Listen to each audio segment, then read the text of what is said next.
राधे राधे, जय श्री कृष्णा, हर हर महादेव। भक्तों, मासिक धर्म में स्त्री को छूने से कौन सा पाप लगता है? मासिक धर्म के दौरान कौन से कार्य नहीं करने चाहिए?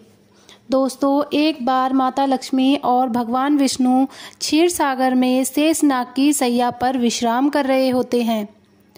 तभी देवी लक्ष्मी भगवान विष्णु से पूछती हैं, हे प्रभु, आज मेरे मन में एक शंका उत्पन्न हो रही है।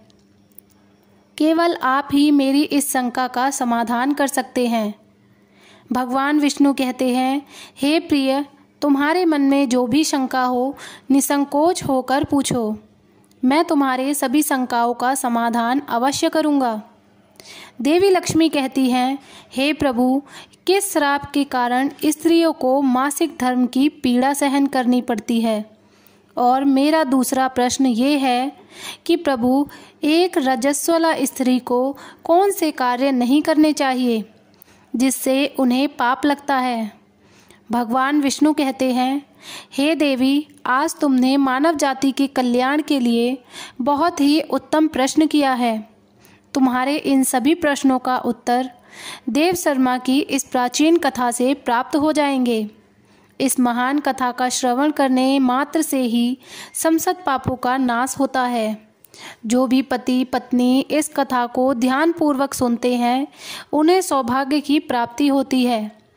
इसलिए हे देवी, आप भी इस कथा को ध्यानपूर्वक सुनिए। देवी लक्ष्मी कहती हैं, हे प्रभु, ये देव शर्मा कौन थे? उनका आचार विचार कैसा था? मैं इस कथा को अवश्य सुनना चाहती हूँ। कृपया आप इस कथा को मुझसे कहिए, मैं इसे ध्यानपूर्वक पूरा अवश्य सुनूंगी। भगवान विष्णु कहते हैं, हे देवी, पूर्व काल की बात है। मध्य देश में एक अत्यंत शोभायमान नगरी थी। उस नगरी में देव शर्मा नाम के ब्राह्मण रहा करते थे।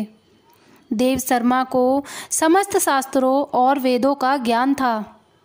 वे परम बुद्धिमान और गुणवान थे तथा धर्म कार्य में तत्पर रहते थे।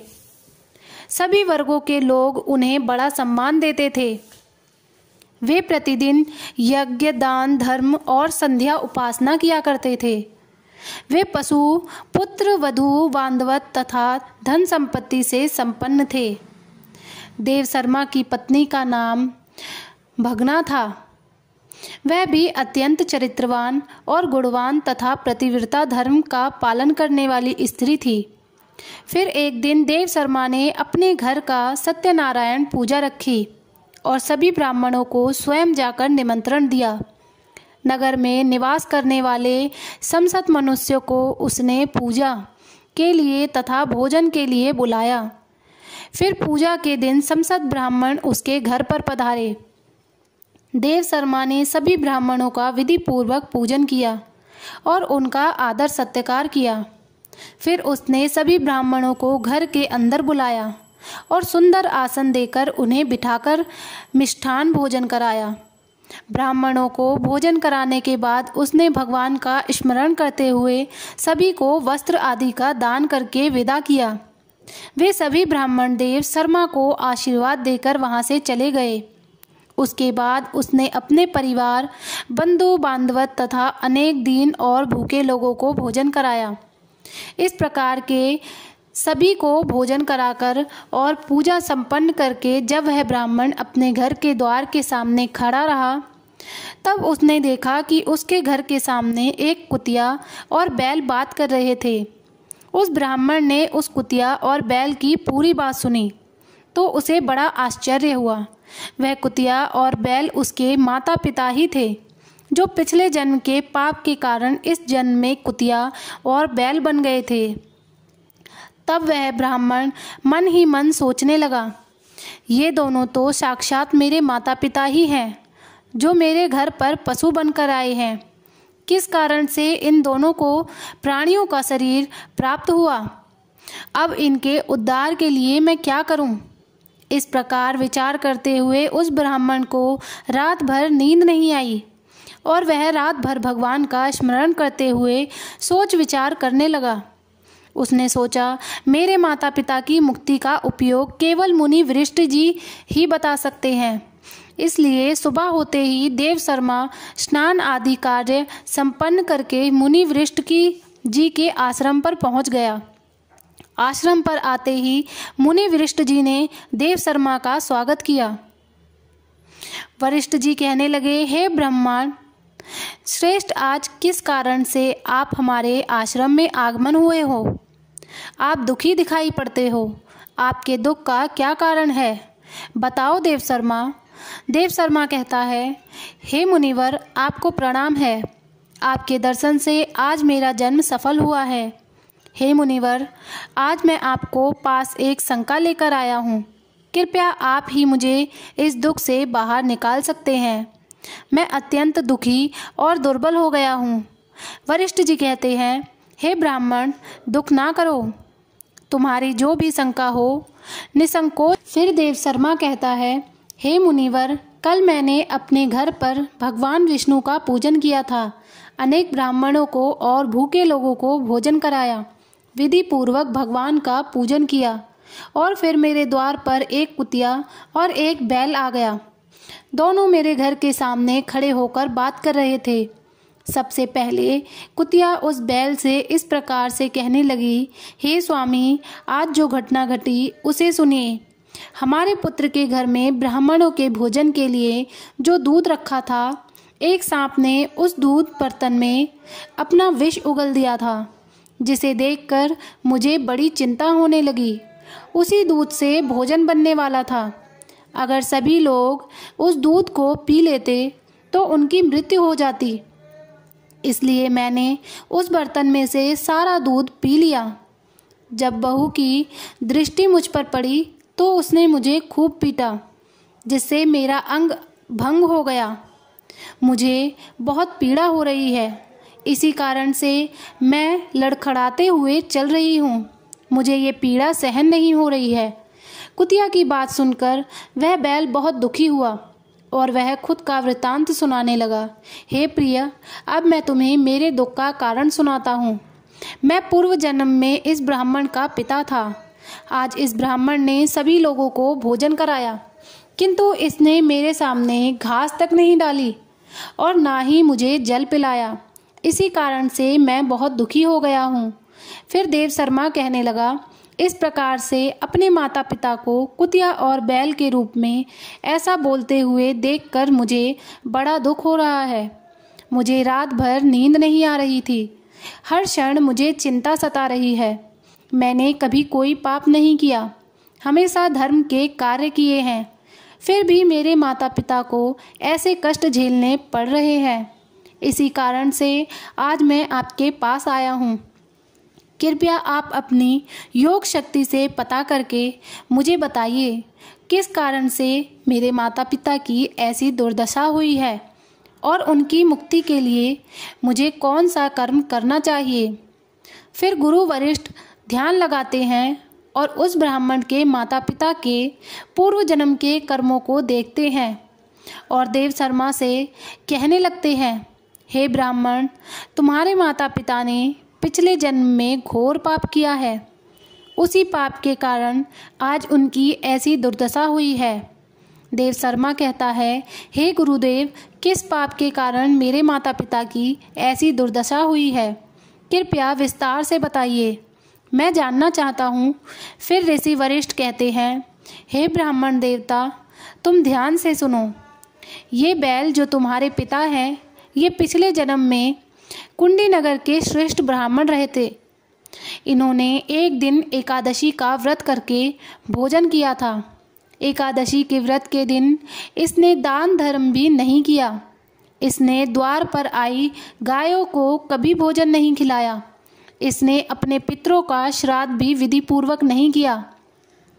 तुम्हारे पिता ने पिछले जन्म में मासिक धर्म के दौरान ही तुम्हारी माता के साथ संबंध बनाया था और इसी पाप के कारण इसे इस जन्म में बैल का रूप प्राप्त हुआ है। अब तुम्हारी माता के बारे में सुनो। तुम्हारी माता ने रजस्वला होते हुए भी भोजन बनाया। मासिक धर्म के दौरान ही इसने भगवान की पूजा और तुलसी को जल चढ़ाया। रजस्वला होते हुए भी इसने भगवान को भोग लगाया, इसी कारण से इसे महापाप लगा है। मासिक धर्म के दौरान स्त्री 3 दिनों के लिए अपवित्र हो जाती है। मासिक धर्म के दौरान स्त्री को पूजा पाठ नहीं करना चाहिए। स्त्री को इन 3 दिनों में अपने बाल भी नहीं धोने चाहिए, इससे पति की आयु कम होती है। मासिक धर्म के दौरान पेड़ पौधों को स्पर्श ना करें। रजस्वला स्त्री के साथ संबंध भी नहीं बनाना चाहिए। जो पुरुष रजस्वला के साथ संबंध बनाता है उसे ब्रह्म हत्या का पाप लगता है। जो रजस्वला के वस्त्रों को स्पर्श करता है उसे भी पाप लगता है। रजस्वला स्त्री के शरीर में 3 दिनों तक ब्रह्म हत्या का पाप निवास करता है और चौथे दिन ही वह स्नान करके पवित्र हो जाती है। चौथे दिन स्नान करने के पश्चात रजस्वला स्त्री को अपने पति का मुख देखना चाहिए, अन्य किसी पुरुष का मुख नहीं देखना चाहिए। यदि पति समीप ना हो तो सूर्य देव के दर्शन करने चाहिए।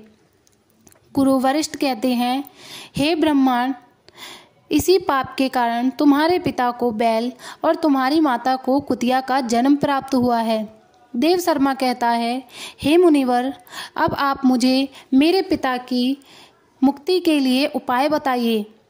वरिष्ठ जी कहते हैं, हे ब्राह्मण, तुम किसी भी अमावस्या के दिन अपने माता पिता की मुक्ति के लिए श्राद्ध तथा तर्पण करो और दान धर्म करो, गाय की सेवा करो और गौमाता को मिष्ठान खिलाओ और अपने माता पिता की मुक्ति के लिए भगवान से प्रार्थना करो। फिर वह ब्राह्मण वही करता है और फिर उसके माता पिता को समस्त पापों से मुक्ति मिलती है। भगवान विष्णु माता लक्ष्मी से कहते हैं, हे देवी, मैंने तुम्हें रजस्वला स्त्री को कौन से कार्य नहीं करने चाहिए इस विषय में बता दिया। अब मैं तुम्हें बताता हूँ किस कारण से स्त्री को मासिक धर्म से गुजरना पड़ता है। सतयुग में एक कल के नाम से प्रसिद्ध दानव हुआ करते थे। दानव होने के कारण उनका स्वभाव उग्र था और वे हमेशा ही युद्ध करने के लिए तत्पर रहते थे। फिर एक दिन सभी दानव वृषासुर के साथ मिलकर स्वर्गलोक पर चढ़ाई करने लगे। उन असुरों के पास भयंकर शक्तिशाली अस्त्र थे जिसका देवता सामना न कर सके और भागकर ब्रह्मदेव के पास चले गए। फिर ब्रह्मदेव ने उन्हें असुरों को परास्त करने का उपाय बताया और हे महर्षि दशीति के पास जाओ, वे उनके शरीर की हड्डियों से तुम्हें अस्त्र शस्त्र प्रदान करेंगे। उन्हीं अस्त्रों का प्रयोग करके तुम वृषासुर का वध कर सकोगे। फिर सभी देवता महर्षि दशीति के पास आश्रम पर जाते हैं और उन्हें प्रार्थना करके अस्त्र प्रदान करने की विनती करते हैं। फिर संसार के कल्याण के लिए महर्षि दधीचि अपने शरीर की हड्डियों से अस्त्र शस्त्र निर्माण करते हैं। उन्हीं में से एक वज्र का नाम का अस्त्र होता है जिसे देवराज इंद्र धारण कर लेते हैं। फिर सभी देवतागण वृषासुर के साथ युद्ध करने के लिए निकल जाते हैं। देवताओं और दानवों के बीच भीषण युद्ध होता है। सभी देवता आकाश में दानवों से युद्ध के लिए एकत्रित हो जाते हैं और प्रहार करने लगते हैं। अग्निदेव अग्नि के प्रहार से दैत्यों को दुर्गंध करने लगते हैं। अग्नि के प्रभाव से दैत्यों का अंग अंग जलने लगता है। फिर वरुण देव जल की वर्षा से दैत्यों को डुबो देते हैं जिससे दैत्य त्राही त्राही करने लगते हैं। अनेक दिनों तक इस प्रकार से दैत्यों और देवताओं के बीच में भीषण युद्ध चलने लगता है। फिर देवराज इंद्र और वृषासुर आमने सामने आ जाते हैं। दोनों के बीच भीषण युद्ध होता है और फिर देवराज इंद्र अपने वज्र का प्रहार करके वृषासुर को मार डालते हैं। उस दानव वृषासुर की मृत्यु होते ही उसके शरीर से ब्रह्म हत्या बाहर निकलती है और इंद्र का पीछा करने लगती है। फिर वह ब्रह्म हत्या इंद्र के शरीर में प्रवेश कर लेती है जिससे इंद्र को ब्रह्म हत्या का पाप लगता है। देवराज इंद्र ब्रह्मदेव के पास जाते हैं और उनसे ब्रह्म हत्या से छुटकारा दिलाने के लिए कहते हैं। फिर ब्रह्मदेव उस ब्रह्म हत्या को इंद्र के शरीर से निकलने की आज्ञा देते हैं और वह ब्रह्महत्या इंद्र के शरीर से बाहर निकलकर ब्रह्मदेव से कहने लगती है, हे परमपिता, अभी तक मैं वृषासुर के शरीर में निवास कर रही थी, क्योंकि उसने अनेक ब्रह्महत्याओं की थी। जब इंद्र ने उसकी हत्या की तो मैं इंद्र के शरीर में वास करने लगी। अब आप ही मुझे कोई उचित स्थान दीजिए जहाँ पर मैं रह सकूं। फिर ब्रह्मदेव कहते हैं, हे ब्रह्महत्या, मैं तुम्हें उचित स्थान देता हूँ। फिर ब्रह्मदेव ने ब्रह्महत्या के 4 भाग किए और कहा, हे ब्रह्महत्या, तुम्हारा 1/4 भाग अग्नि के भीतर रहेगा। जो भी मनुष्य अग्नि को आहुति नहीं देगा, तुम उसके शरीर में प्रवेश कर लेना। तुम्हारा दूसरा 1/4 भाग जल के भीतर रहेगा। जो भी जल में थूकेगा अथवा मल मूत्र का त्याग करेगा, तुम उसके शरीर में प्रवेश करोगी। फिर तीसरा 1/4 भाग पेड़ पौधों और वृक्षों के भीतर रहेगा। जो भी मनुष्य अकारण ही वृक्षों को काटेगा, उसे भी ब्रह्महत्या का पाप लगेगा। फिर ब्रह्मदेव ने अप्सराओं को बुलाया और कहा, हे अप्सराओं, इस ब्रह्महत्या का 1/4 भाग तुम ग्रहण करो। अप्सराएं कहने लगी, हे प्रभु, आपकी आज्ञा से हम इसे ग्रहण करने के लिए तैयार हैं, किंतु हमें भी इससे मुक्ति का कोई उपाय बताइए। फिर ब्रह्मदेव कहने लगे, हे अप्सराओं, जो भी पुरुष रजस्वला स्त्री के साथ संबंध बनाएगा, उसके अंदर ये ब्रह्महत्या प्रवेश कर जाएगी। इस प्रकार से ब्रह्महत्या के 4 भाग हुए, एक अग्नि में, दूसरा जल में, तीसरा वृक्षों में और चौथा स्त्रियों के अंदर प्रवेश कर गया। उसी ब्रह्महत्या के भाग्य के कारण स्त्रियों को मासिक धर्म आता है। जो भी पुरुष मासिक धर्म के दौरान स्त्रियों को स्पर्श करता है अथवा उनके साथ संबंध बनाता है, उसे ब्रह्महत्या का पाप लगता है। भगवान विष्णु कहते हैं, हे देवी, इस प्रकार से मैंने आपको स्त्री के रजस्वला होने के पीछे की कथा और रजस्वला स्त्री को कौन से कार्य नहीं करने चाहिए आदि के विषय में बता दिया है। माँ लक्ष्मी कहती हैं, हे प्रभु, आज आपने मुझे बहुत ही महत्वपूर्ण ज्ञान दिया है।